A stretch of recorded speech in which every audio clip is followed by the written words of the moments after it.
Technofeudalism is a theory about where our economic system is going, proposed by author Yanis Varoufakis, former finance minister of Greece, in his book of the same name. To understand what technofeudalism is, we'll first need to understand what capitalism is, or at least capitalism as the author describes it in this book. So in the system of capitalism, the top of society was, of course, the capitalists, and the capitalists owned the capital. That seems clear enough. But what exactly is capital? Capital is the means of production. The simple example I'll use to explain this is a t-shirt factory. The capital is the factory itself, the building, but also the machines necessary for making t-shirts, sewing machines, dyeing machines, printing machines, whatever machines you need to make t-shirts, plus the factory and the power supplies and other things that make the factory run, the physical parts. This is the capital. Note that the machines doing the producing themselves have to be produced at some point. That's a key part of the definition. The shirts that get made are not capital, they are commodities. Now, in this understanding of capitalism, the capitalists at the top are seen as exploiting the proletariat, which we also call the proles for short. We usually think of the proletariat as factory workers who get paid by the hour.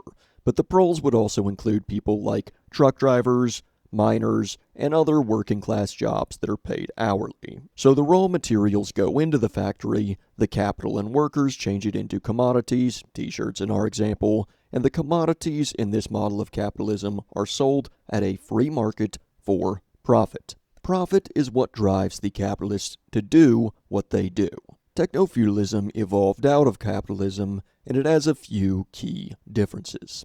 Capital, in the traditional sense of physical factories, is still obviously around. We still have factories making cars and t-shirts and so on. But we also have cloud capital. Now, cloud capital is not the title of the book, but it is the core concept in the book. You have to understand cloud capital to really understand technofeudalism. Cloud capital includes some physical things like data centers and the infrastructure of the internet, like fiber optic cables, routers, and so on. But more critically, cloud capital includes constructed, monitored online spaces like Facebook, TikTok, Amazon, or, YouTube.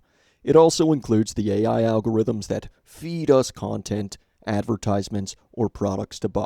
And he doesn't explicitly state this in the book, but I think it's strongly implied. Cloud capital includes the data that these various online services have harvested from us and used to study us and train their algorithms. Cloud capital would also seem to include the content that is served on these platforms. Now, traditional capital, like I mentioned a second ago, is the means of production and itself must be produced. Who would produce that capital? Wage labor. And one of the key points he makes is that you and I, the online creators and users of these platforms, build the cloud capital for free. Now, admittedly, data centers are in the description of cloud capital, and those are not built for free. They're built by electricians and other wage labor.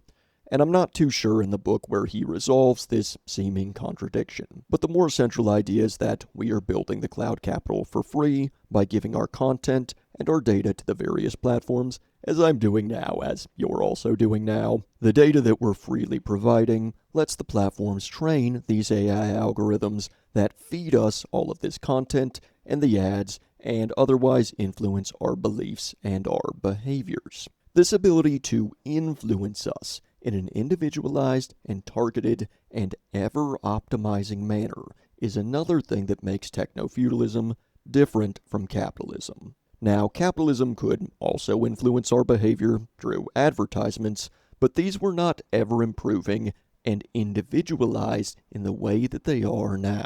Now, who possesses this incredible power of behavior modification?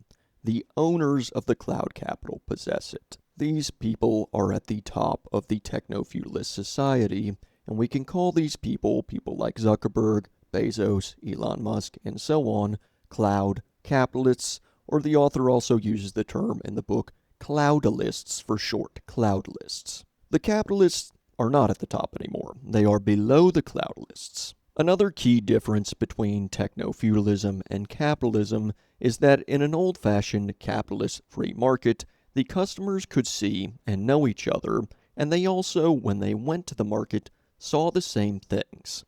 But under techno-feudalism, when you go to Amazon and when I go to Amazon, we don't see the same things, and we don't know each other. We're all kind of isolated.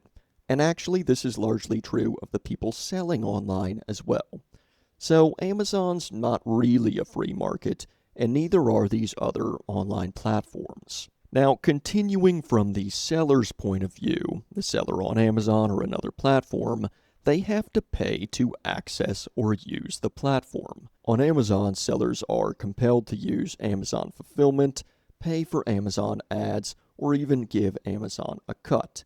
If they don't, they are essentially cut off from the customers. The platform is charging them for all these things, and really in a way, this platform is charging them rent to use the market. So one of the key arguments in the book, an argument I don't know if I entirely agree with, but one of the arguments about techno-feudalism is that rent, not profit, is what drives the cloudless to do what they do and what drives the system. So it's rent, not profit. Now the author does acknowledge that we're not quite fully in the techno-feudalist system yet, but he says this is where things are going. One final difference the book talks about between capitalism and techno-feudalism is how the workers are managed. In traditional capitalism, we had management techniques that were implemented by human managers. But in techno-feudalism, our cloud-list overlords do things like automatically track where the delivery driver is and how many P-breaks he has, and use other algorithmic techniques to monitor and supervise all of the proles. And according to the book, this is another point I don't entirely agree with.